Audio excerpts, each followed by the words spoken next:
Over 5 hours, 13 innings, and a whole lot of disarray. Hello, everybody. Welcome into a special edition of the Why Am I a Mets Fan podcast. You told us that you wanted these episodes to be out sooner, and we wanted to give you what you asked for, especially considering that it's a Dodgers series. You all know Ashley is on vacation. We have intern Dan pitch hitting. I'm Samantha Croston. Dan, how we feeling? I feel terrible. I'm not even going to lie to you. It's a little past 1 a.m. on the East Coast, and that was one of the most disgusting losses I've ever seen. I need you guys to understand something before we get into it. Like, I asked Dan to do this hours and hours ago. He is on vacation with his family in Florida. Is that correct? Yes, correct. I was recording the late shows tonight, so I was done with work at 7 p.m. Him and I did not sign up for this. Like, this is so far from what we were anticipating. And I told you this earlier, Dan, but it was like, as it's getting later and later, I'm like, should we even be doing this episode? But how can you not? Like, I had to see I couldn't look away. I'm like, I'm too invested now. No, we definitely had to. And the funniest part was during the top of the ninth, Sam texted me, "Hey, yeah, I'm getting everything ready. We'll be ready to go in like 5 minutes. All right." I'm like, "Yeah, all right, sure." But little did we know we'd be here for another 3 hours. Oh my God. So insane, but genuinely a really interesting game. The final score 7-5. And man, this was a weird one. I told Dan I had all these notes written up. I'm not even using any of them because I did not know it was going to go into extras. And I think that's the most interesting thing. All right. But we go to the bottom of the ninth. It was 5-2. I was wrapping up. I'm a Mets fan. What do you want me to say? I was like getting ready to start talking about a loss. McNeil, of all people, tripled to right. Marte scored. Alonso scored. And all of a sudden, Dan, I'm like, now wait a minute. How are you feeling at this point? I mean, I did not feel any confidence at all because the past few innings, Ben Kasparius had 6 strikeouts of his 9 batters faced. He was making the Met lineup look so feeble, and it looked like it was going to be an obvious Mets loss. But you know the Mets, they always find a way to lure you back in, and they did just that with that Jeff McNeil triple. And then everything that followed, right there, you agree. You get that little bit of like, you know what, maybe, but in your heart, you're like, there's no way.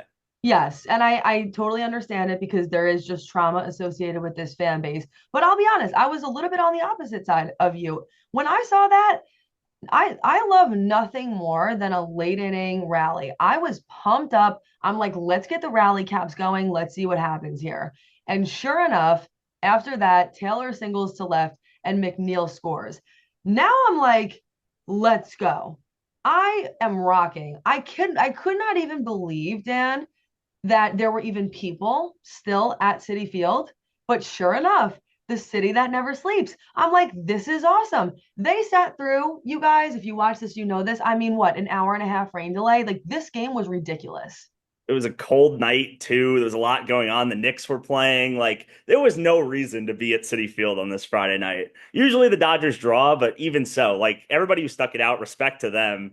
And yeah, there was not a lot of people left, but those who were there got really hyped for that moment. And I'll say this honestly, respect to Dodgers fans, because I don't know if you noticed this listening to the broadcast, but I did feel like, especially in the beginning, I was hearing a lot of roars and chants for Dodgers fans. So I don't know if it's because they have fans everywhere or they travel well or both, but that impressed me. I think it's that connection too that they used to be in New York, so a lot of people grew up Dodger fans because there's always a lot of Dodger fans whenever they roll into town. No, you're absolutely right. So we go into extras. And my God, the things that followed were truly remarkable. Dan, you said to me that you felt pretty disgusted, pretty sick. What parts of that, or I guess what parts of those innings that followed really stick out to you? I mean, I'm not going to sugarcoat it. It's not hitting with runners in scoring position. It's been a problem for this team all season long. It's been a problem for the past month, and it's getting to a point that's absolutely ridiculous. You saw it tonight. Multiple opportunities to win the game. Acuna struck out swinging in the bottom of the ninth on that check swing. Struck out again or grounded out with another chance to win the game. Over and over, this team had chances to win. The bullpen was giving them every single chance, and they couldn't do it. It's disgusting. It really is. Well, let's talk about that for a minute and we'll kind of continue on into the innings as they went. But I have to say, oh, you know how it goes with Edwin Diaz, right? He gets out, 100%. he gets out there, and we always say you kind of know right away what kind of night it's going to be. It's either going to be heaven or hell, never in between. Got out there, hit by pitch. I'm like, we are gearing up for a hellish night. It is over before it even begins, folks. And it wasn't. And then, of all people, Reed Garrett, and I understand he has been doing well. He has been doing well lately, but something about all of last year, I don't know. Ashley has it all warped in my head that he sucks. I mean, he did great. I mean, it Been the most really trusted was. reliever in that bullpen. What'd you say? One of them, if not the. I would say Brazabon, but tonight didn't show that. But it's been Reed Garrett. He's been the guy, and he showed it again tonight with two huge innings. But the Mets wasted them. That's been the story here. Right. I mean the pitching was really there. I know. Brazabon, listen, that was a bummer, and I didn't feel good about that. But at the same time, that is not who I blame this loss on. Like at some Not point, the slightest. inevitably, runs are going to score. And to tell you the truth, I actually told somebody if we do not, and you even texted me this, quite honestly, the way I felt was if they don't get this done in the bottom of the 10th, there is a 100% chance that they're going to lose. I don't even know why I thought that, but I did. 100%. You had the top of the lineup looming for the Dodgers in the 11th, and the Mets had the top of their lineup coming up with Lindor, Marte, and Soto, who's been absolutely terrible in these spots. I can't tell you. I keep sitting here saying, I texted somebody this. Soto needs his Met moment. We've been waiting so long for it. It's May 25th or 24th. I don't even know because it's past 1 a.m. And he just can't do it. I don't know what's going on. I texted you this. And I hate to say it, we have to rip the Band-Aid off. It's genuinely time to say that Juan Soto sucks. Like right now, he genuinely sucks, and this is not the same player that the Mets signed. I'm sorry. It And listen, they were showing graphics tonight, and an interesting graphic that stuck out to me on this, kind of Apple TV broadcast is they were sort of showing. It was essentially a graphic that was showing some players who had been traded to the Mets or signed deals with the Mets, and then essentially got worse, at least in the first year. And I'm like, that's unsurprising. I almost knew to expect that, just considering Mets and Mets fandom. This is this is unacceptable. I It mean, 100%. it is time that we are discussing it. And listen, last week was weird. I'm admitting that like the New York media was weird. You have like Michael K in there saying all kinds of strange, untrue things. That was weird. I hope that never happens again. But I mean, you have to think it like even Gary, Keith, and Ron are probably sitting at home. Like, at what point, man? And the funny thing is, most of the time, no matter who's coming up, I actually feel like, you know what? There's a chance. I mean, tonight the Stars, I would say underperformed, but generally speaking, I'm comfortable with a Lindor or an Alonso up there, but I'm also comfortable with a Taylor, a Marte. I'm comfortable with a Beatty at this point. Juan Soto, I'm like, no, miss me with that. Like immediate out. And honestly, so many grounders. It's just odd. It's so uncharacteristic. It's like confusing almost. You said the top of the lineup underperformed. I would say that's an understatement. Lindor, Soto, Alonso, 0 for 13 tonight. I mean, that's That's yeah, unacceptable. That's over $1.5 billion right there in a lineup. That is unacceptable. completely unacceptable. But still, the point in my mind remains, yes, yes, all of them, and you're right to say that even underperform is an under. They didn't even go to the talent show. Like they No, they just they they didn't just show didn't even up. show up. But it's not like that every night for all of them. And with Soto, it's like that like every night. Like it's not even like forget about even the big moments, which there were opportunities for him to do that tonight. And I honest to God thought in my head, in extra innings, I'm thinking, if there was any time ever to silence the haters, to even silence the broadcast narrative, now feels like a good time to do that. No. But beyond just the big moments, dude, like how about just a little bit of effing consistency? How about like anything? Zero. It's been absolutely zero. And it's just not who Juan Soto is. This is not the player that we've seen over the past 5 years. The guy who can put the ball into play at any given moment, the guy who's got the best eye in baseball, the most consistent contact hitter in the sport. And now it's just ground ball after ground ball. And, it was funny. I texted somebody in the 12th when it was second and third, one out, and Soto was coming up, and the Dodgers decided to intentionally walk him. I texted somebody and I said, usually this makes sense, but with Soto right now, he's an automatic out. I don't know why you would walk him in this spot. I also Genuinely, found that the fact confusing. that the confidence in Juan Soto is this low and it's only May is disgusting and terrifying to think about It because you got is. people already comparing him to Bonilla and it's been a month and a half. And listen, you know New York.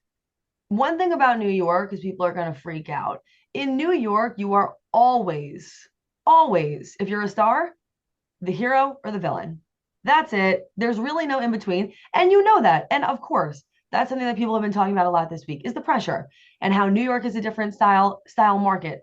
But in my head, I'm thinking, what the F are we talking about here? Like I'm hearing people on the broadcast like, well, New York City, it's a big market feel. I'm like, yeah, he knows that. Not an He, excuse.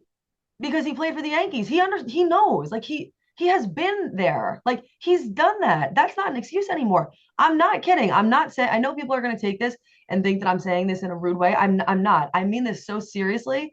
It is time to get the sports psychologist in there. And the reason why I say that is because everybody knows what he is capable of doing. We have all seen Juan Soto perform at Juan Soto's level.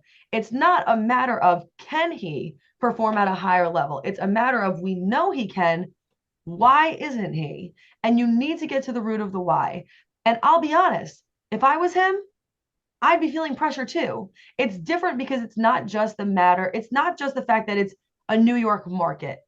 It's the fact that you made a decision to choose the Mets, a decision that most people don't make. So now there's more pressure on you. Yankees fans hate you. They did not wish you well. Like they're like the evil ex in the breakup. They're always going to hold a grudge. They are going to try and make your life worse and they want to see you fail. So with all that pressure, I guess I understand it, but it's like even tonight I feel bad just all around. It's like the Mets fans are truly trying to give him it wasn't like a standing ovation, but they're cheering. They're really trying to get him in it.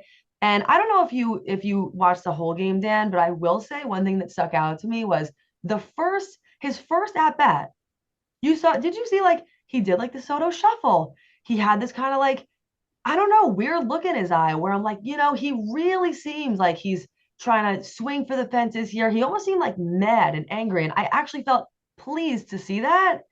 And it didn't matter. I mean, you got to think it's just a confidence thing at this point with Soto, right? Like, how many times can we sit here and say, like, he's so due? There's all these metrics that say he's getting unlucky, hitting a lot of balls right to guys and stuff like that. But yeah, you saw the Soto shuffle in the first inning. You're like, okay, maybe he's finally feeling himself again. But you know what? The fans, I think, have every right to finally start turning on him. And we saw it, I think, in the 12th inning after he grounded out. I did hear some boos from the Met fans at Citi Field. There weren't a lot of people there, but did hear some boos. And I wouldn't be surprised until you start hearing a lot more of those boo birds. It's New York. You have to perform in New York, or you're not going to live up to the expectations. Not going to live up to the expectations. There's going to be a target on your back. And it seems like the time has finally come where things are going to turn. I'm not saying that Juan Soto is bad. I know I said he sucks earlier, but That's okay. We forgive you. it's gotta happen and it's gotta happen now. It really does. It's put up or shut up time. This is the most important part of the season. You got to rack up those wins early in June. Met fans are traumatized by the June swoons and stuff of that sort. It's time. You got to figure it out. This whole lineup needs to figure it out right now. Otherwise, this team is going on a downhill spiral that no one wants to see. And I need to just vent to you right now. Like I need you to be the therapist and me to be the Sure. patient for a minute. Go ahead. What keeps me up at night is thinking about how the Mets are already playing really well without him. And I thought the whole point was that in signing him, that's how you get to a World Series. That's how you win the first World Series since 1986. What's keeping me up at night is that the Mets aren't even like bad or mediocre or having a weird start and a bad start like they did last year. It's like they're playing great and all they need is this one missing piece. But wait, they have it. It's just not there. And that's what sucks. What's keeping me up at night? I'll Tell kind of me. flip this on you. Is that earlier in the season, Soto struggled, and it was Lindor and Alonso who kept this team afloat and kept them winning games. But guess what? In the past 2, 3 weeks, Lindor's been slumping. Alonso's ice cold. The whole lineup can't buy a hit with runners in scoring position. The only person who's hitting is Brett Baty. No, no, that should not be the recipe for a team that wants to compete. This is a proof that, you call that pretenders versus contenders. The Mets are clearly the pretenders, and the Dodgers are clearly the contenders. And you know what? 2 points that I think of when I think of the things you just said. Number one, let's give a little bit of credit to the Dodgers, man. I compliment them all the time, but this lineup is just crazy. I mean, honestly, I'm pissed at the Mets. I'm also proud of their fight because my God, it's like no one comes up in that lineup who you don't feel at least a little bit nervous about. They really, like you said, like this was not a one and done situation. They won the World Series last year, and I get it that Dodgers fans weren't necessarily happy with the way the season started, but it just seems like all there is, especially with some of the injuries and whatnot, all there is room for improvement, and they're already freaking good. It's bad when I'm starting to get PTSD when Tommy Edman, of all people, is stepping up to the plate, who's arguably the worst hitter in that lineup, and he's still really good. It's terrifying. That team is a joke.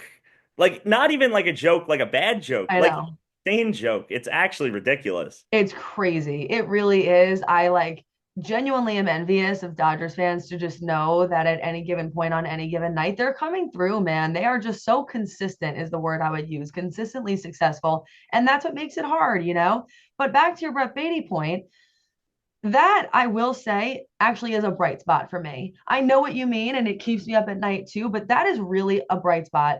Dude, I'm just going to say it. I have to say it once just so I can give myself some flowers. I said this back in January, man. I said it in January. I was like, this is going to be his breakout year, and he is going to be a Met for life. I don't know if this is me jumping the gun by saying this, but I honestly actually believe could be true. Like he really, at this point, this is a sidebar, but I'm just curious what you think about it.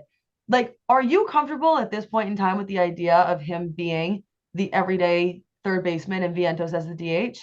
I think you have to, because, it's unfortunate that we are at this point. The pessimist in me looks at the baby Mets, the core four group, and says, why can't they all be successful at one time? When one guy is good, everybody else has to suck because Vientos has been really bad to start the season, I would say. He's kind of turned it around in May. Francisco Alvarez is swinging a pool noodle right now. He can't even make contact with the ball.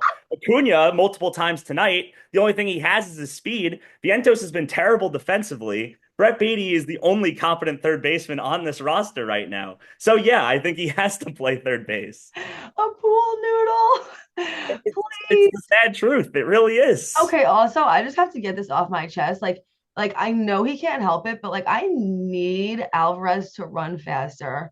My man's is in slow motion running to first base. Like, dude, you gotta just work on running a little bit. I say the same thing about Vientos. For a guy for that build, he runs like he has concrete in his cleats. Like it's It's just ridiculous. insane.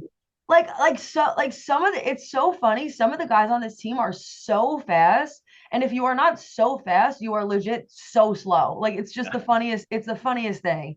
But yes, I totally agree with you. And I think that is definitely a problem. There's one other thing I have to bring up when I think about extra innings and what could have gone differently. What we need to talk about is this Acuna at bat, this unfortunate sort of Acuna at bat. It is escaping me right now. I'm just looking up to see if I can find it. But do you know like what inning was that even in? I'm so tired right Yeah, the 11th, the ground out. now. Yes, okay. It was the 11th. Yes, he grounded out to third. But dude, even when I said I'm like there's no way that they can win this, and there it was, away. I don't know why he swung at that. Uh, it's just, you think, it's a young guy trying to be the hero. It was not a bad pitch. It was a sinker in. A guy likes to him, it looks dead red. He wants to pull that pitch. But in the situation, it's a fresh pitcher. He's clearly wild. His first three pitches were wild. Keep the bat on your shoulder. There's got to be some sort of. I feel like there's no accountability right now with the Mets and their hitting woes. There hasn't been a single person who's come out and said, like, hey, there's an issue, and this guy or this person's the issue, or this philosophy, for example. Because there's been a lot of heat on the Mets hitting coach, Eric Chavez, and I feel like this is another example of that. How are you not telling your young guy in that spot to keep the bat on his shoulders, at least until it's 3-2? You No, I hear you. have to.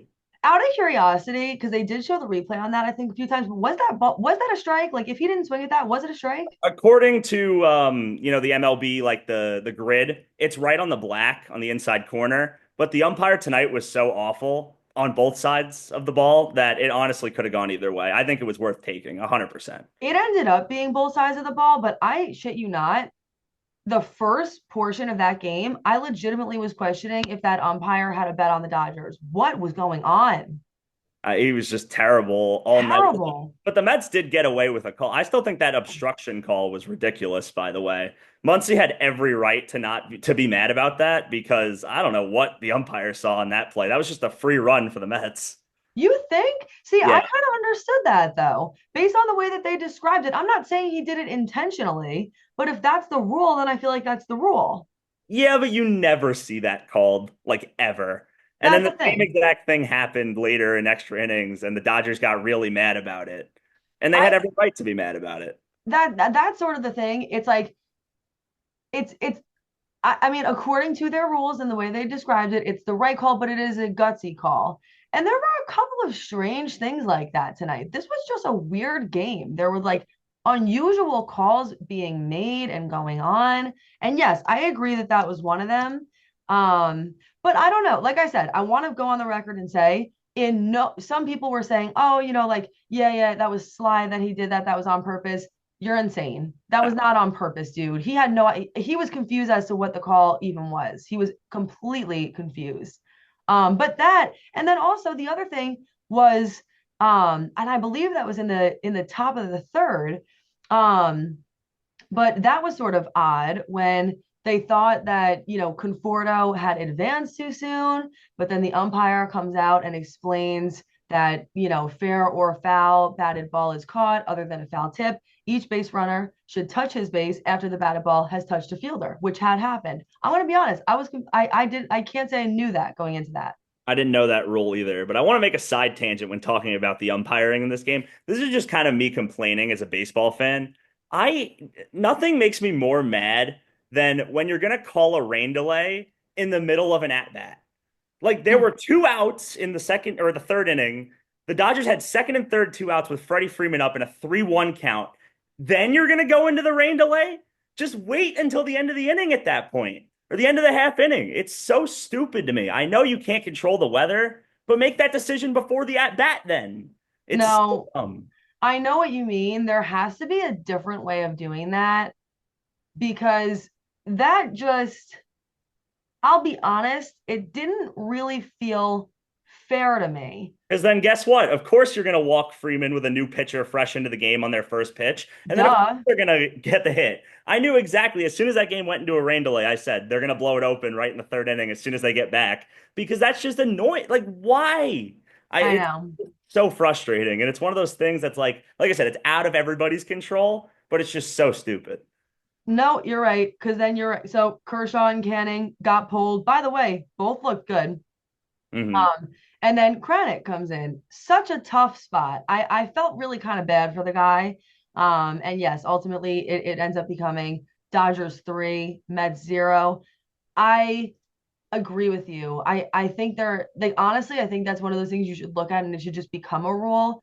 How about just even after just the at bat? Like I don't think they should stop the at bat in the middle. Somehow something has to change with that, you know? Even if it was like one out, I would have been like, okay, sure, whatever. But two outs in that spot, like just finish the half inning, bro. Yep, I totally agree. Very weird weather night tonight.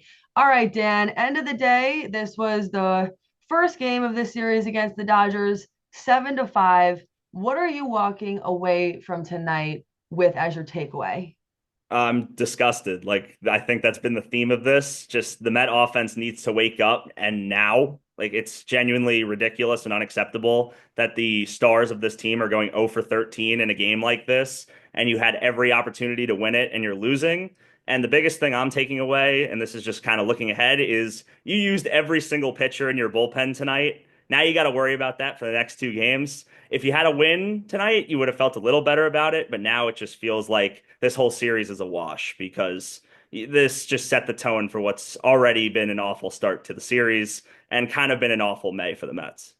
And mind you, the Dodgers obviously had to use pitchers too, but I understand what you mean to go through all that effort, all that energy, use so many different people to not come out of there with a win makes it feel like none of it was worth it. I know that this isn't how baseball works, but it's like I would have rather you just put a position player in there and we just save all the freaking arms.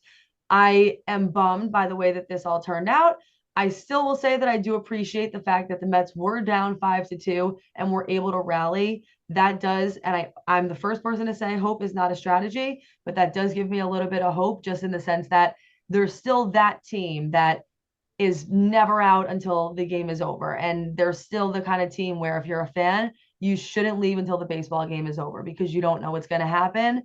But my God, the runners in scoring position has become an epidemic. It is contagious, They're and scared. we need It's to like a find a ghost. cure. It's a ghost. They're scared. I don't know what it is. I genuinely don't know. They see the little lights on the broadcast, the lights on second and third, and they go boo and they run away. Dan, thank you so much. This was Intern Dan, everyone. I'm Samantha Croston. This is the Why Am I a Mets Fan podcast. Thank you so much, as always, for watching. Be sure to like, comment, subscribe, and be checking the channel over the next few days. I have a couple things lined up over the course of this series because we know we have a big Dodgers audience too. Thanks so much, as always, for joining us. We will see you back here when the next big thing happens.